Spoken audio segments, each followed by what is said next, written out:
Una sa lahat, pamamaril sa magbayaw na empleyado ng isang warehouse sa Maynila sa pool sa CCTV. Ang mga sospek pawang nagatid ng delivery sa mga biktima. Ang punot dulo ng krimen dahil lang sa delivery fee. Ang iba pang detalye sa krimen na yan at kinahantungan ng mga biktima, abangan mamaya dito sa Frontline Pilipinas Weekend. Magandang hapon, Pilipinas. Kasama ang buong puwersa ng News 5. Ito ang Frontline Pilipinas Weekend. US forces biglang sumalakay sa Venezuela. Night raid sa Caracas at iba pang lungsod. Sinabayan ang pagbagsak ng mga bomba. Leader ng Venezuela na si Nicolas Maduro at kanyang asawa dinakip ng Amerika. Kasunod ng mapangahas na raid, leader ng ibang bansa kinundena ang panibagong hakbang na ito ng Amerika. Mga uuwi matapos ang mahabang bakasyon, dagsana sa mga paliparan at terminal. Magkahiwalay na sunog, sumiklab na naman sa Malabon at Maynila. Sa pool sa video, police mobile na nag-U-turn sa highway nagdulot ng disgrasya. Alin nga ba ang wakas at simula? P-Pop King SB19 idadaos ang kanilang trilogy finale concert sa April.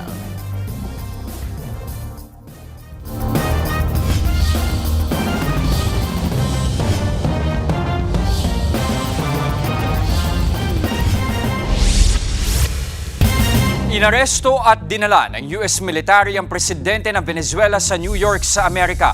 Kasunod yan ang kanilang surprise military attack. Ang Amerika, patatakbuhin daw muna ang Venezuela. Ang buong detalye sa Frontline Report ni Mean Los Baños. Sa unang tingin parang bulalakaw ang namataang bumagsak sa Iguerote Airport, Venezuela. Pero surprise airstrike na ito ng umataking militar ng Amerika. Pinasabugan din ang pantalan sa La Guaira. At binomba rin ang capital city na Caracas. Mira eso. Sa isang video, kitang naglipana sa ere ang mga helicopter habang binalot ng makapal na usok ang syudad.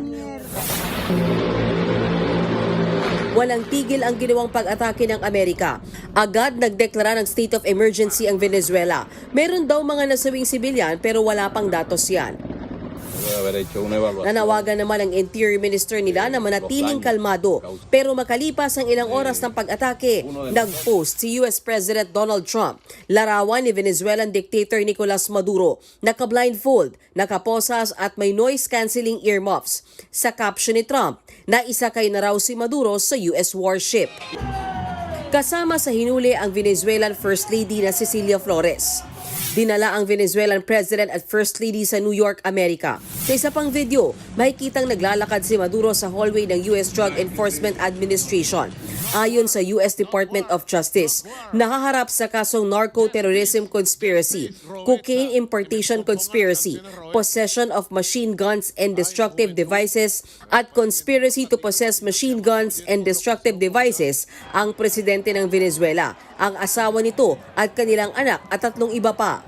Hindi pa malinaw kung kailan ang kanilang first court appearance pero ayon kay US President Trump, haharapin nila ang hatol ng Amerika. Pero malinaw sa Amerika na success ang kanilang misyon. Maduro and his wife will soon face the full might of American justice and stand trial on American soil.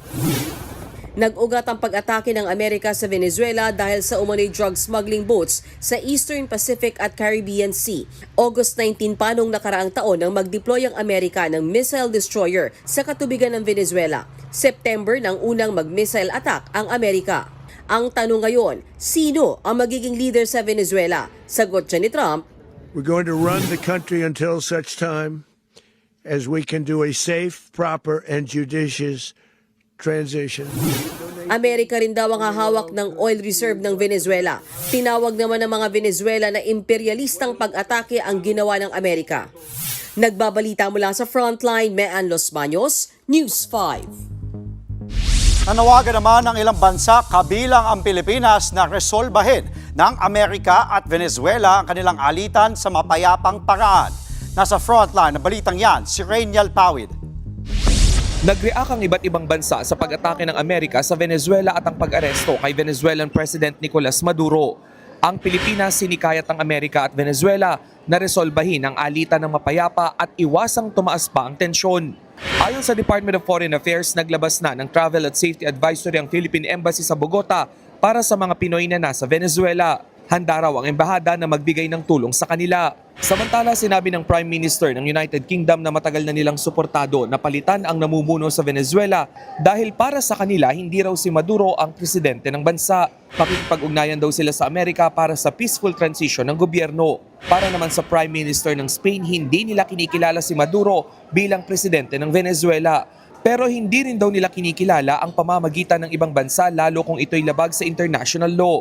Binati naman ni Israeli Prime Minister Benjamin Netanyahu si US President Donald Trump dahil daw sa kanyang matapang at makasaysayang pamumuno para sa kalayaan at hustisya. Saludo rin daw si Netanyahu sa aniyay matatapang na sundalo ng Amerika. Nagulat naman daw ang China sa ginawa ng Amerika. Kinondena nila ang paggamit ng dahas lalo na laban sa presidente ng isang bansa. Nananawagan sila sa Amerika na sumunod sa international law. Kinondena rin ng Russia ang ginawa ng Amerika. Nananawagan sila na palayain si Maduro at ang kanyang asawa.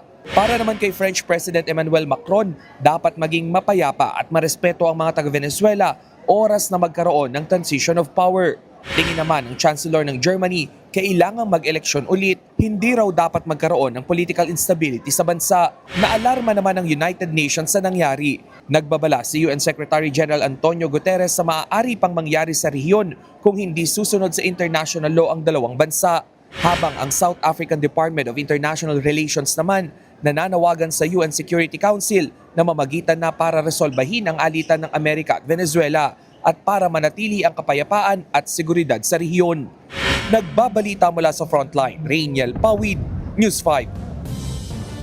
Matapos ang Pasko at Bagong Taon, ang pista naman ng Jesus Nazareno ang sunod na tinututukan ng Philippine National Police. Ayon sa PNP, pinalakas nila ang police visibility at intelligence monitoring dahil inaasahan ng milyong-milyong deboto sa Quiapo sa January 9. Simula nga nitong Biyernes, nakadeploy na ang mga pulis sa mga misa, community visits at pagbibiyaya ng mga replika ng Nazareno. 15,000 hanggang 18,000 ang itatalagang pulis sa Maynila sa mismong araw ng traslasyon. Katuwang ng PNP ang lokal na pamahalaan, Quiapo Church, MMDA at iba pang ahensya habang may nakahandaring medical teams at special units. Wala pang nakikitang banta ang PNP pero nananawagan ito ng kooperasyon at pag-igting at pag-iingat ng publiko sa traslasyon. Handa na ba mag-back to work ang lahat bukas? Sa PTEXO, imbis na mas marami ang mga pauwi dito sa Maynila, mas marami pa raw ang nagsisiuwian ngayon sa mga probinsya. Para sa update live mula sa Parañaque, nasa frontline ng balitang yan, si Mobile Journal Bea de Guzman. Bea, kamusta ang sitwasyon dyan? Gaano na ba karami ang mga pasahero ngayon dyan sa PTEX?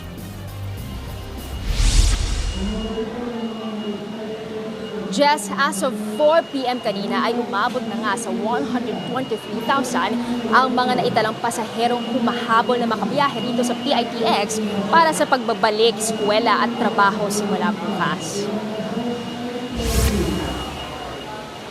Isa sa libo-libong pasahero ngayon dito si Louie na alas 12 kaninang tanghali dumating para bumili ng kanilang mga tiket pauwing Sorsogon, Leyte. Nakabili naman daw, yun nga lang, inabot sila hanggang alas 3 sa pila. At ang pinakamaagang biyaheng nakuha ay mamaya ng 7 p.m.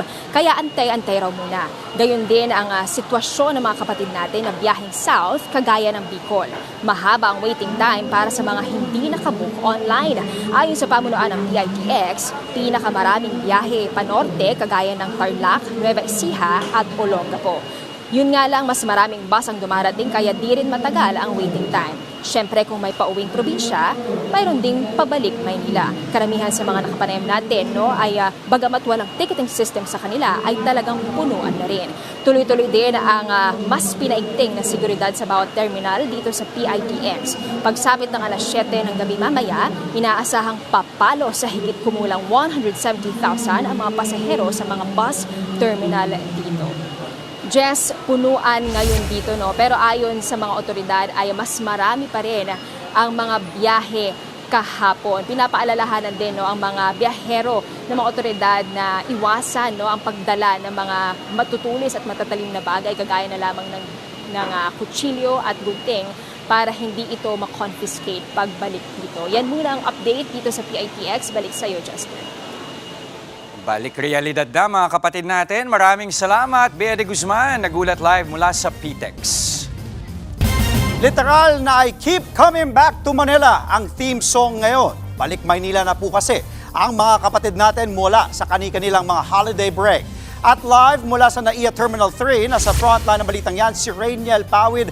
Rainiel, kamusta ba? Siksikan ba ang tao dyan? Ano ang sitwasyon dyan sa NAIA Terminal 3? Dre, non-stop na nga yung dating ng ating mga kapatid na pinipilit pa rin tanggapin na vacation mode is over na nga. Karamihan kasi sa kanila hindi pa rin daw sapat o nabitin nga doon sa 2 weeks na holiday break nitong nagdaang Pasko at Bagong Taon.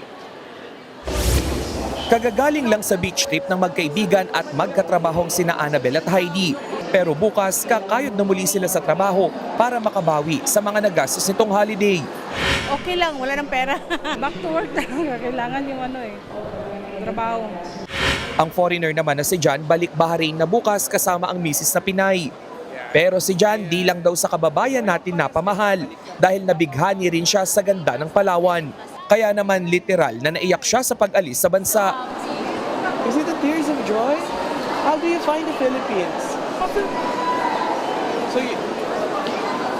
So how do you feel now? You're heading back to Bahrain tomorrow. Oh, reality. Gotta go back to work.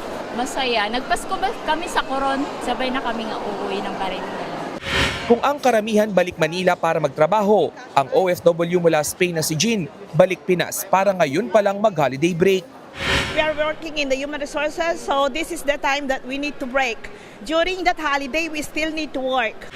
Dagsa rin ang mga balikbayan sa OFW Lounge. Ngayong holiday season, umaabot sa 3,000 OFWs ang naseserbisyohan nito.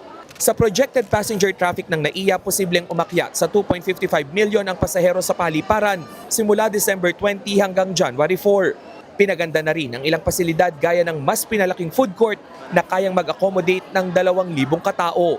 Mas pinalakas na rin ang wifi at isinailalim sa renovation ang terminal interiors. Dre, kung dati nga ay kitang-kita o gustong-gusto ng ilang mga kaanak o kaibigan yung sumusundo rito sa airport, ngayon naman kapansin-pansin din yung pagtangkilik naman nitong mga umuuwi dito sa mga TNVS booth dito sa loob ng airport para kasi sa kanila mas practical ito dahil nga mas menos daw sa gastos sa parking maging sa pagpapagas. At yan muna ang latest mula dito sa NAIA. Balik sa iyo, Dre. Happy New Year! Happy New Year din sa iyo at mag-iingat ka dyan. Maraming salamat, nag-uulat. Live mula sa NAIA Terminal 3, Rainiel Pawid. Dagsa na rin ang mga pasahero sa mga pantalan ngayong huling araw ng bakasyon. At ayon sa Philippine Coast Guard, aabot sa higit 124,000 ang kabuuang bilang ng mga pasahero sa lahat ng port sa bansa. Higit 400 na vessel at higit 600 na motorbangka ang nainspeksyon ng Coast Guard. Maayos naman daw ang kondisyon ng mga ito, maging ang mga istasyon at mga pantalan. Nakaalerto hanggang ngayong araw ang PCG para sa seguridad ng mga pasahero. Mayat-maya na rin ang dating ng mga bus sa mga terminal sa Cubao galing sa iba't ibang probinsya. Live mula sa Cubao Terminal sa Quezon City, nasa frontline ng balitang yan si Kari Cator. Kari, ano na ang latest dyan? Marami na ba yung mga kapatid natin na humahabol sa kanilang biyahe ngayong linggo?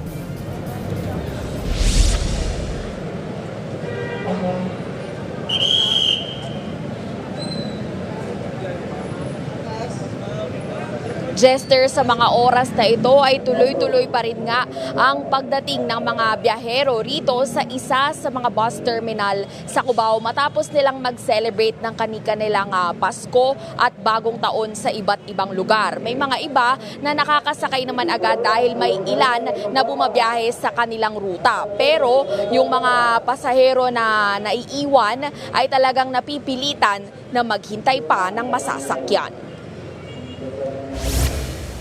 4 na oras nang nag-aabang ng masasakyan si Gilvy nang abutan namin siya sa isang bus terminal sa Cubao bandang 10:00 ng umaga.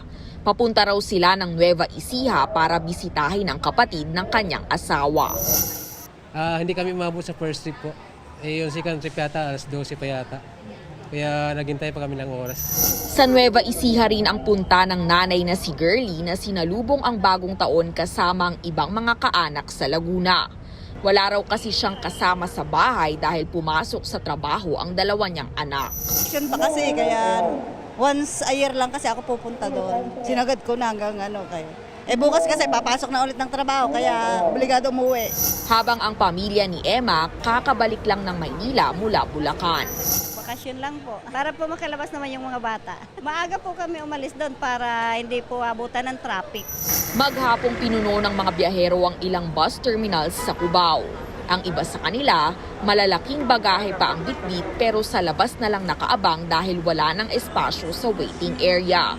Sa isa nga sa mga terminal, hindi raw bababa sa 5,000 ang inaasahang madadagdag sa kanilang mga pasahero. Sa daily count namin, mga doble yun, pagkaganyang paluwas ng luwasan. May pasok na kasi Kaya expected na namin na maraming luluwas mamaya, tsaka bukas ng umaga. Hanggang 3 kings kasi yan, luwasan yan. Pagtitiyak ng mga otoridad may sapat na biyahe lalo ngayong sabay-sabay ang mga nag-uuwian mula sa bakasyon. Una nang sinabi ng Land Transportation Franchising and Regulatory Board o LTFRB na may halos 1,500 na special permits para sa mga dagdag na bus sa holidays. Siniguro naman ng management ng mga bus terminal na sa maayos na kondisyon ang kanilang drivers at units.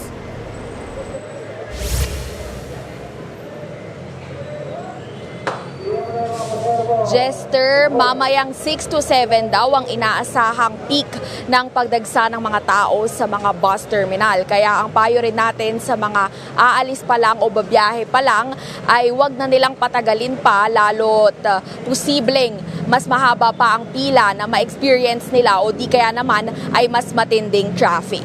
At yan muna para sa latest. Balik sa iyo, Jester. Nagulat mula sa Quezon City, maraming salamat, Gary Cator. Samantala, nagdulot po ng malawakang pagbaha ang malakas na buhos ng ulan sa ilang bahagi ng Visayas kagabi. Sa Negros Oriental, nalubog sa baha ang ilang highway kaya stranded ang mga motorista. Nasa frontline ng balitang yan, si Rainiel Pawid.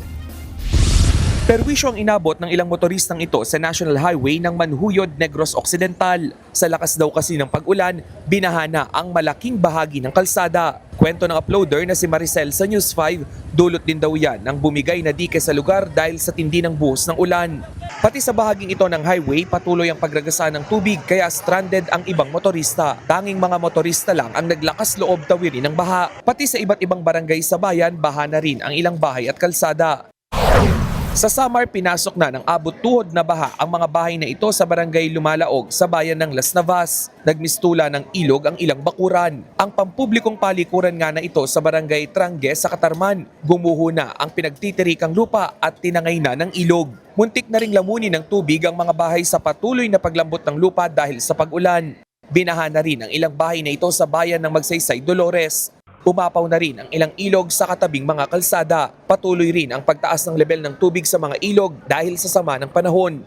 Sa bayan nga ng Canavid, inabot na rin ng tubig ang mga bahay na ito sa barangay Kamantang. Pati ang waiting shed nagmistula ng palaisdaan dahil sa abot tuhod na baha. Patuloy rin ang pagragasa ng tubig. Ang eskwelahan namang ito sa Basay, nilubog na ng baha ang halos lahat ng classrooms. Bukas pa naman sana ang balik eskwela ng mga mag-aaral. Hanggang sa Leyte, hindi na madaanan ng ilang motorista ang mga barangay road sa bayan ng Tabon-Tabon. Umapaw na rin kasi ang tubig mula sa ilog. Ito'y nagdulot na ng matinding baha sa mga pangunahing kalsada sa bayan. Sa bahaging ito ng Kulaba sa Biliran, nagka-landslide na dahil sa lakas ng ulan. Nagkalat ang mga putik ng tipak na bato sa mga highway. Agad namang nagtulong-tulong ang mga bumbero na magsagawa ng clearing operations.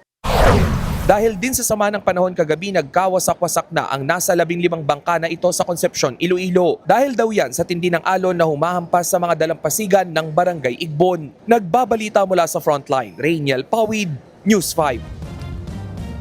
Sa mga kapatid nating papasok na bukas, magbaon po ng payong dahil posible ang makulimlim hanggang sa maulang panahon sa ilang bahagi ng bansa sa unang Lunes ng taon.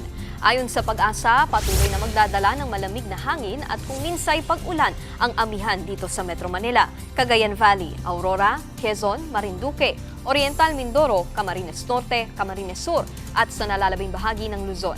Shear line o banggaan ng malamig at mainit na hangin ang magpapaulan sa Palawan, Catanduanes, Albay, Sorsogon, Masbate, Romblon at Visayas. Habang mainit na easterlies mula sa dagat Pasipiko naman ang umiiral sa Caraga at iba pang bahagi ng Mindanao. Dahil sa inaasahang ulan, nag-anunsyo ng walang pasok bukas sa Tacloban City, sa Leyte at Northern Samar. Sa lahat po yan ang antas sa public at private school. Susunod, sunog sa Malabon, higit 4 na oras bago naapula. Nasa 100 pamilya nawalan ng tirahan. Mag-asawang sakay ng motorsiklo nasawi matapos sumalpok sa kasalubong na pick-up sa Leyte. At mga kalsadang bawal daanan ng mga e-trike at e-bike, dinagdagan pa. Lahat ng yan sa pagbabalik ng Frontline Pilipinas Weekend.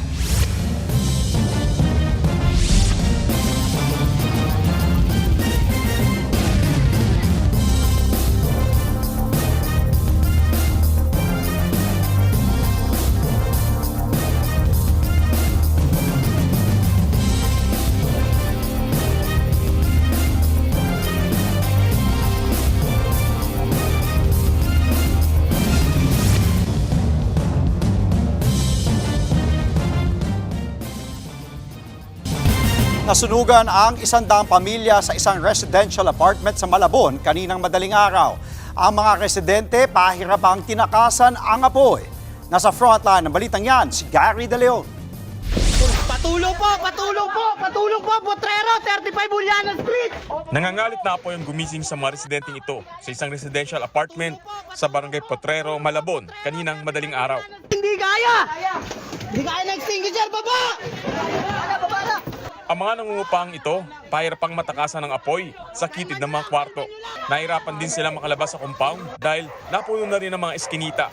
Kanya-kanya na kasing sagip ng bawat pamilya at may sasabang gamit ng mga residente. Ayon sa Bureau of Fire Protection, pasado alas 12:30 kaninang hating gabi nang sumiklam ang apoy.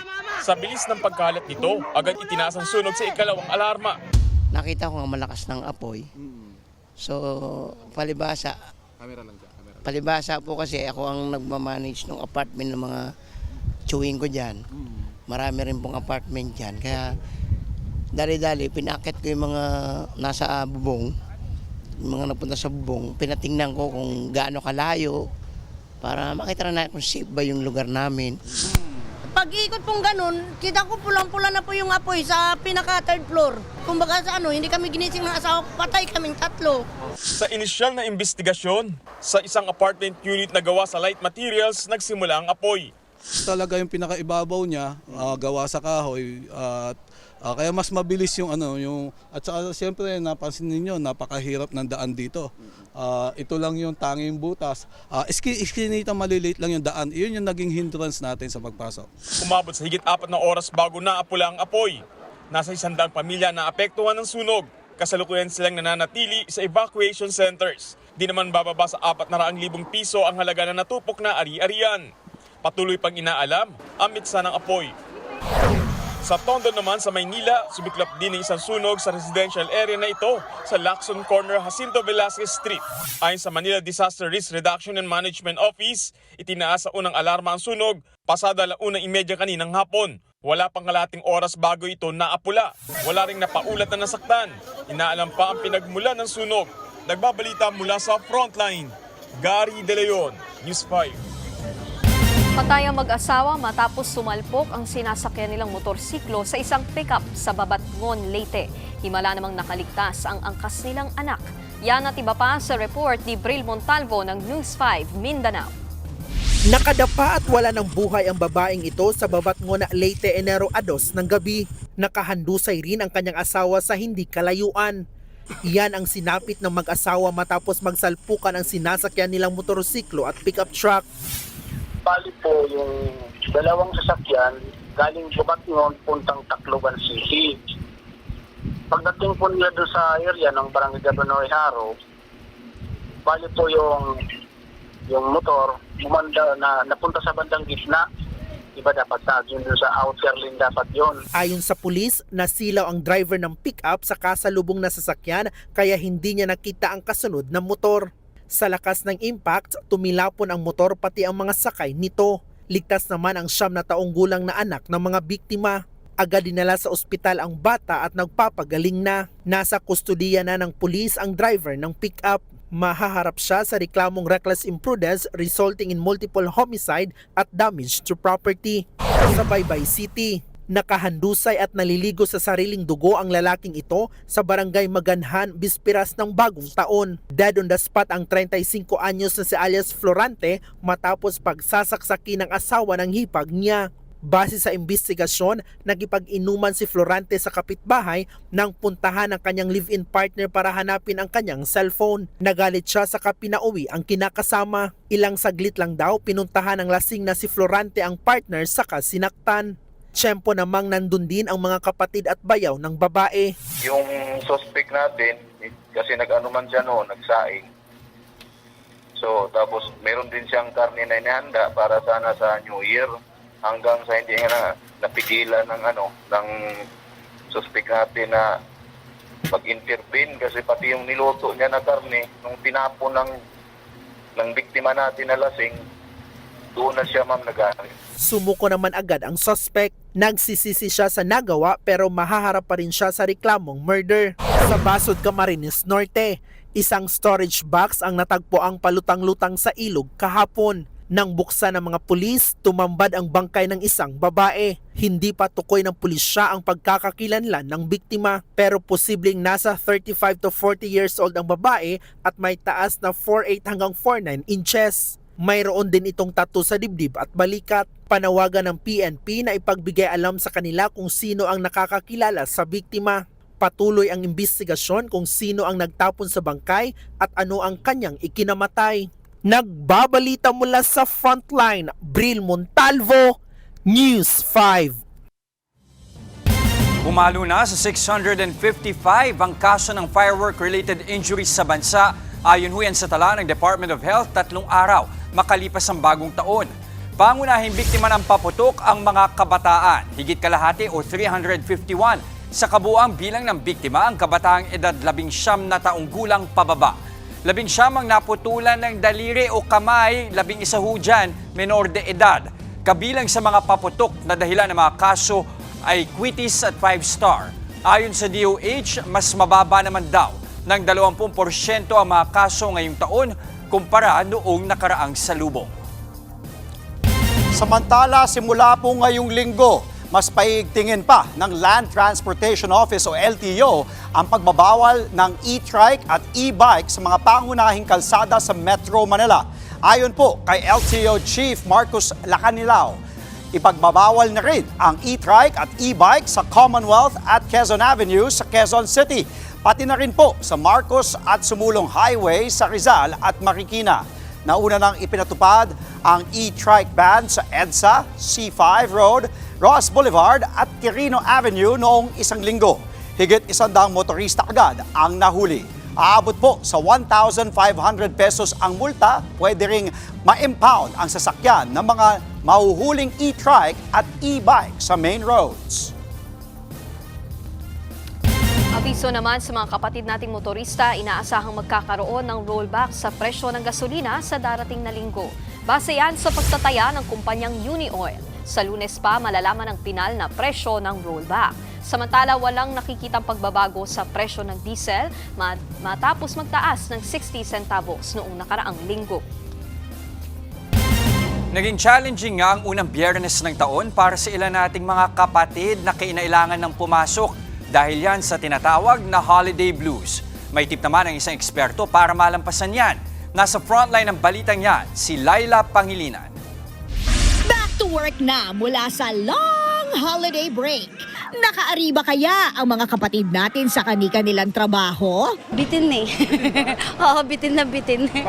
Ayaw ko pang magtrabaho. Parang gusto ko Oo, gusto ko munang magbakasyon, mag-relax-relax pa. Kulang. Ang schoolboy naman na to, kung may choice lang daw, ayaw munang pumasok sa eskwela sa Lunes. Preferred ka na ba na mag-school sa Monday? Di pa po, super kulang pa po ng bakasyon. More bonding pa po sa father side ko po sa Batangas sana. Alam nyo bang may tawag sa ganyang feeling, kapatid?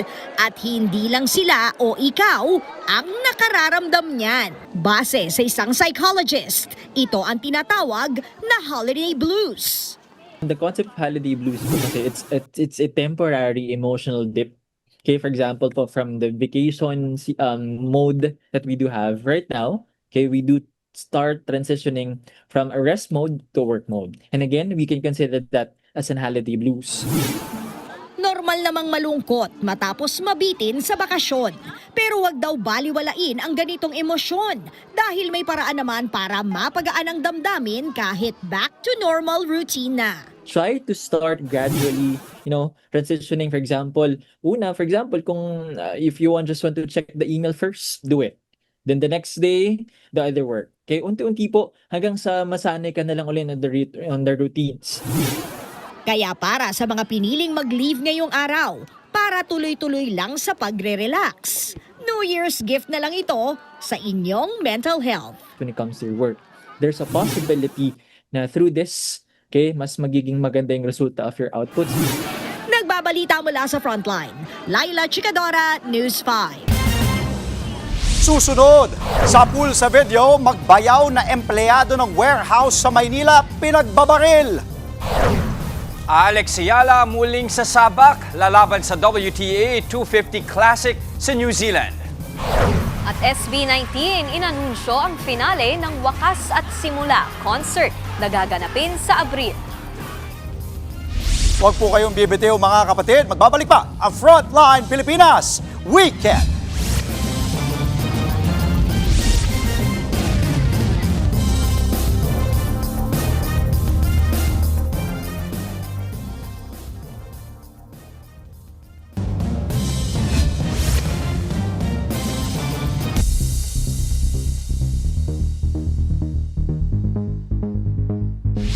Patuloy pang kinukumpirma ng ating embahada sa Switzerland kung may nasawing Pilipino sa nangyaring sunog sa isang ski resort bar doon.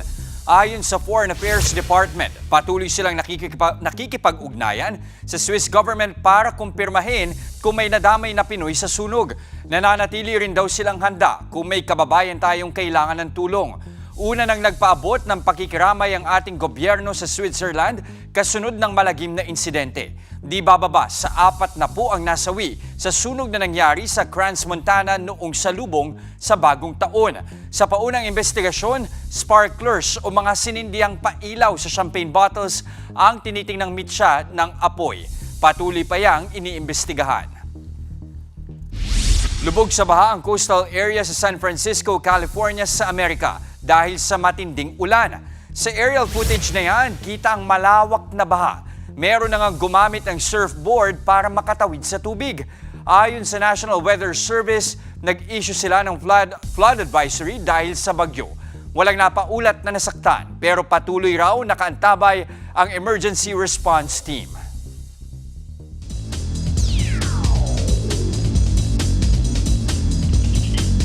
Mga kapatid, isa na naman pong edisyon ng exciting basketball action ang mapapanood ngayong araw para sa PBA Philippine Cup Semifinals. Unang maglalaban ang sister teams ng Meralco Bolts at TNT Tropang 5J. Mas mahaba ang pahinga ng tropa kumpara sa Bolts na nitong nakarang linggo lang pumasok ng semis matapos malusutan ang Rain or Shine Elasto Panthers. Sa pangalawang laro naman, sister teams din ang maglalaban. Showdown po yan sa pagitan ng Barangay Ginebra at San Miguel Beermen. Siyempre, mapapanood ang lahat ng yan sa The Big Dome sa Smart Araneta Coliseum at live din po sa PBA Rush, RPTV at sa Pilipinas Live App. Samantala, balik aksyon naman ang Pinay tennis ace na si Alex Ayala para lumaban sa WTA 250 Classic sa New Zealand. Papasok si Alex bilang 4th seed ng tournament. Una niya mga kalaban si Donna Vekic ng Croatia. Hindi magiging madali ang laban para kay Alex, lalo pat si Vekic ang silver medalist sa 2024 Paris Olympics. Mahalaga ang Auckland Open para sa Pinay dahil dito niya masusukat kung ready na ba siya para sa Australian Open sa January 18.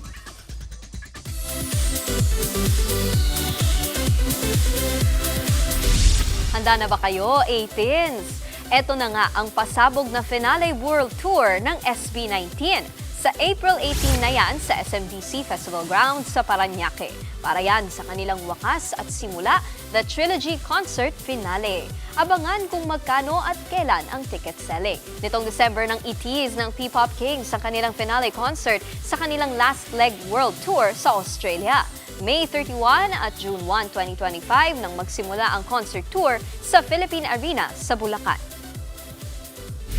Para naman sa mga nauuhaw ng EXO-L, naglabas na ng teaser image ang K-pop legendary group na EXO para sa kanilang anticipated comeback. Black and white na para bang different persona. Ganyan ang atake ng reverse sa images ni Sehun, Dio, Lay, Kai at Suho. Ang detective fans meron ng interpretation dyan.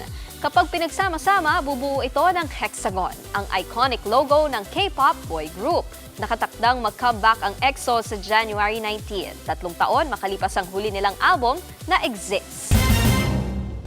Susunod, sa pool sa video, sasakyan ng pulis biglang nag-U-turn kaya nasalpok ng motor. Mga pulis, may hinahabol daw kasi. At rider na nabagalan sa pagbayad ng delivery fee na maril. Isa ang patay. Tuloy-tuloy ang balitaan sa Frontline Pilipinas Weekend.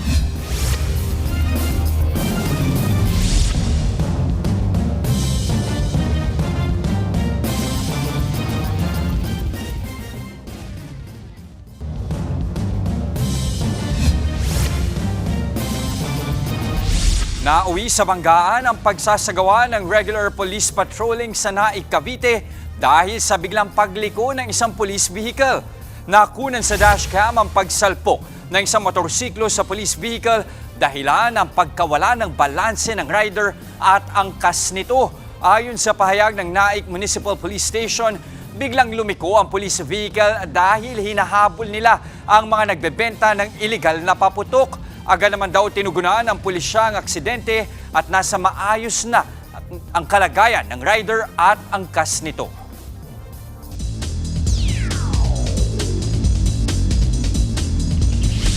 Naunguna po sina Carlos Yulo at Alex Ayala sa mga nominees para sa 2025 Athlete of the Year ng Philippine Sports Writers Association. Pareho silang nagbigay ng karangalan sa bansa matapos ang matagumpay na 2025 campaign para sa dalawa. Kabilang na dito ang successful vault campaign ni Yulo sa World Championships. Si Ayala naman ang kauna-unahang Pinay na nakapasok sa top 50 ng Women's Tennis Association. Nakuha rin ni Alex ang gold medal sa halos kakatapos lang na Southeast Asian Games sa Thailand.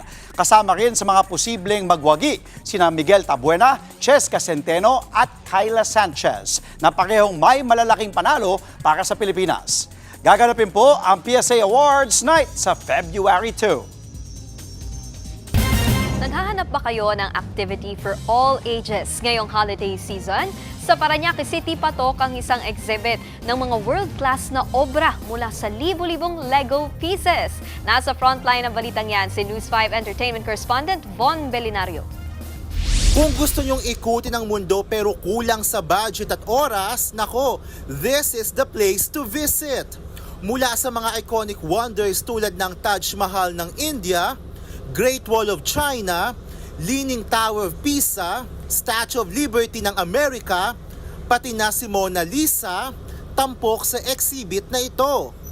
For the first time, narito na nga sa Pilipinas ang pamosong Brickman Wonders of the World mula sa mahigit 100,000 Lego pieces na binuo ng more than 5,000 total hours. Talaga namang ma-e-enjoy ninyo ang bawat obra. Gawa ang world-class exhibition ng Lego Certified Professional na si Ryan McNaught at ng kanyang team. Nakalibot na ito sa iba't ibang lugar sa mundo.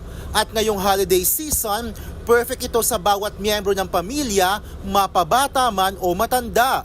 I've always been a big fan of Lego, so when I first heard about this exhibit basically coming here, like I was super excited to be here, and it absolutely does not disappoint. Like there's just so much to see.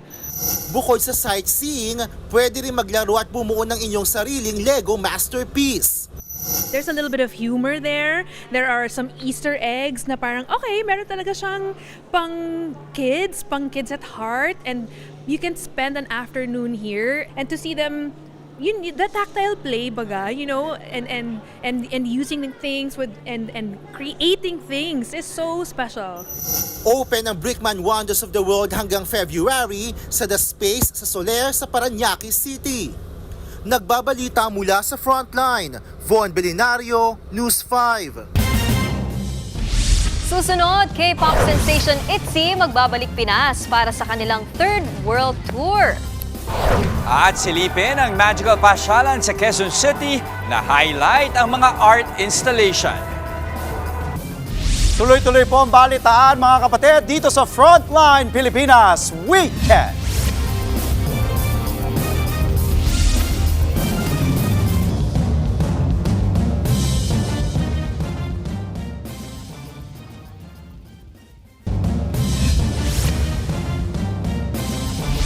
Sa pulpo sa video, ang pamamaril sa magbayaw na empleyado ng warehouse sa Maynila. Suspect dyan ang dalawang delivery driver na nainip sa tagal umano magbayad ng delivery fee. Nasa frontline ng balitang yan, si Dave Abuel.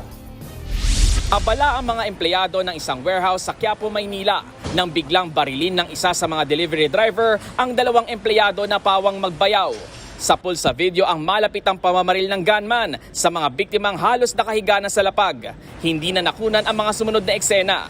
Sa investigasyon, nag-deliver ng parcel ang magkapatid sa warehouse. Matagal daw magbayad ang mga receiver, kaya ang mga suspect nag-follow up sa mga biktima.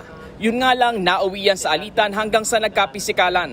Siguro may hindi nasabing maganda, yun yung pinagsimulan ng away nila. Allegedly, nauna tong manuntok yung biktima natin, and then nag-retaliate yung suspect, and then yung kapatid na suspect, hindi na niya maawat kumuha siya ng baril dun sa truck. Dead on the spot ang isa sa magbayaw na 2 beses tinamaan sa dibdib. Nagpapagaling naman ang isa pang biktima na tinamaan naman sa spinal cord. Nagtago ang mga suspect matapos ang krimen, pero parehas silang naaresto. Ang mismong gunman natuntuan sa Batangas Port. Sinama natin yung asawa for questioning. Itong ang suspect, yung gunner natin is pauwi na ng Bacolod. At nasa boarding na siya nung time na yan na nahuli natin siya sa Batangas Port. Ang kapatid naman ng suspect na aresto sa Bulacan. Siya ang nagturo kung saan itinapon ang ginamit na baril na napag-alamang hindi lisensyado. Parehas silang nasa kustodiya ng Manila Police District. Depensa ng mga suspect, 1 oras na sila nag-aantay sa bayad, pero ang ibinigay puro reklamo. Yung isa doon na kisaw-saw ba sa in-check na kukunin namin, sisingilin na namin yung bayad ng shipping ba. Ngayon, nagtalo sila, hindi ko alam. Mga self-defense lang yung pinagtulungan na kami ng mga yon. Mensahe niya sa pamilya ng mga biktima. Humingi ng pasensya sa pamilya kasi hindi ko namin sinasadya yun na ganun mangyayari. Kasi plano namin kasi hanap buhay lang talaga, hindi naman gulo, hindi naman ganito. Maharap sila sa reklamong murder at frustrated murder. Nagbabalita mula sa Frontline, Dave Abuel, News 5.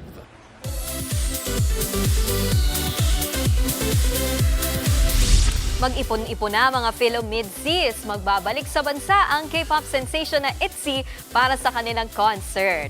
At this time, kumpleto silang 5 para sa kanilang third world tour.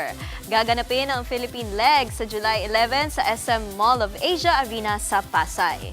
To be announced pa ang ticket prices at date ng sale. Magkakaroon din sila ng mga stops sa Australia, Japan, Hong Kong at Thailand. Last August 2024 na mag-concert sa Pilipinas ang ITZY, pero hindi kasama ang member nila na si Lia.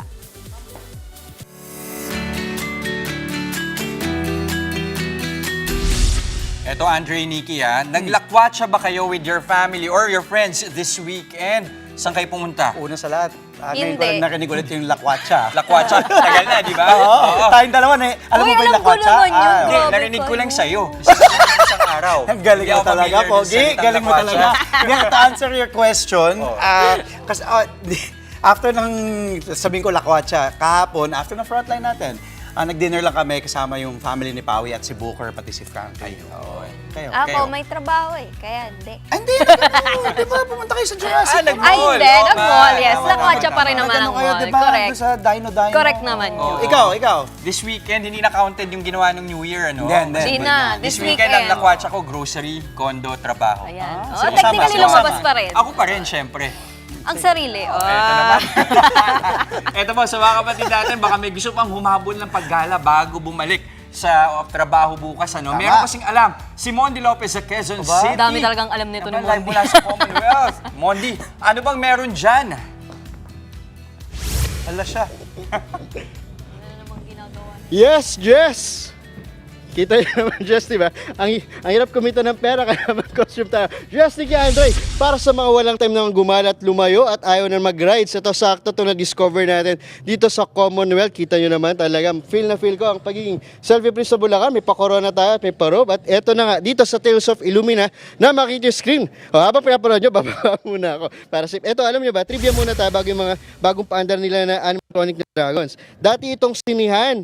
At kung makikita nyo, nandito pa yung lumang screen nila, tapos yung mga upuan ay tinanggal na nila. Kaya pinalitan na, ginawa ng fantasy space area to. Tapos eto na, makikita nyo, ayan. Oh, di ba? Kita nyo na yan. Live na live natin makikita. Ito si Earth Dragon. Si Earth Dragon, napakataas niya, parang kasing taas siya ng bagon ng tren. At makikita nyo, may pailaw siya sa mata, tapos gumagalaw. Pero syempre, di siya gagalaw ng talagang aalis. At pati yung pakpak-konting movement, at may pa-sound effects pa. At dito naman tayo, pakita naman natin, ang ating water dragon, Jessica Andre, kita nyo naman. Teka, pag hinawakan mo talaga siya, malambot naman. Pero ayan, may patunog.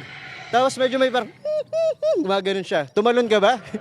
Tumalon ba siya? Oo, di ba? Hindi rin siya tumalon. At eto, ang pinaka-kontrabidang dragon, pakita ko, eto si Bakunawa. Si Bakunawa. Ito si Bakunawa, ayon sa mitolohiyang Pilipino, may patrivia tayo, di ba? Sabi nila, ito yung kalaban kasi nga parang kinakain niya yung buwan. Parang nung panahon na parang may sinasabi na 7 moons daw, pero isa na natira. Kaya ito, siya yung tinatawag na moon-eating dragon, si Bakunawa. So bad siya bad. At ito, isa rin sa mga tampok dito sa pasyalan, itong 3-headed dragons. Eh wala daw pangalan yung mga dragon. Eh di sakto, pangalan na natin sa inyo. Ito na kay Jess kasi matangkad. Pangalan natin si Jess.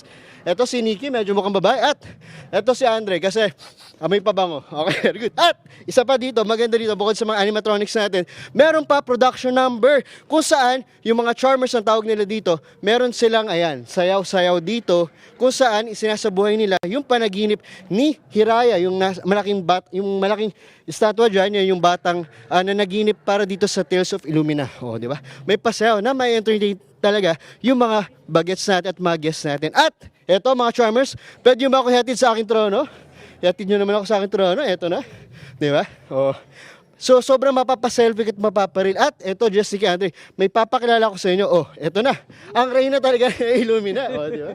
Dito sa trono natin. Very good. Oh, di ba? Ganyan. So, mga 2 hours lang dito, pwede mo nang ma-enjoy yung buong Tales of Illumina. At may enjoy kasama ang mga charmers natin. Yan muna ang ating update mula dito sa Commonwealth. Hindi pa ako magpo-propose. Magbibigay-pugay lang tayo sa Reyna de Illumina. Balik sa inyo, Jess, Nikki, Andre. Speechless tayo. Maraming Ang dami salamat. niya nasabi, Ang dami niyang nalikot. Napakilala niya Ang dami talaga niyang sa atin lahat ng na-interview ng dragon. Nahanap ko yung dragon na o basta puntahan nyo na lang din yan. Oh. Panigurado. Oh, magical dyan. Hindi, pero maraming bagets na naalim sa mga dragon. At yan po, ang mga impormasyon dapat din yung malaman. Mga balita para sa may alam at may pakialam. Kami ang inyong mga kapatid sa Balitaan at Public Service, walang iwanan. Sa Frontline Pilipinas Weekend.